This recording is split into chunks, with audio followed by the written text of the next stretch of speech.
about you। বুঝা যাচ্ছে ব্যাপারগুলো? প্রথমে হয়ে গেল hi, hello, good morning, good evening, necessary না, অপশনাল, বলতে পারো না বলতে পারো। তারপরে আমরা শিখলাম যে তুই কেমন আছিস, হাউ আর ইউ, অপোজিটে কি রিপ্লাই আসলো, it's all good or I am fine. তারপরে ও যখন তোর যখন জেনিকে অপোজিট প্রশ্ন করবে যে তোর খবর বল, তোর খবর কি হবে, হোয়াট অ্যাবাউট ইউ। বুঝতে পেরেছো? আবার করে এই শুনটা তাহলে এটা ভিডিও দিচ্ছি। am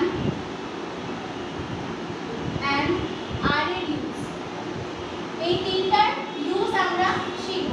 ওখানে আমরা শিখলাম অর দিয়ে, অর এর হচ্ছে কি আইদার এ না তো বি, আমাকে না তো এ আমি চুজ করব না তো আমি বি চুজ করব।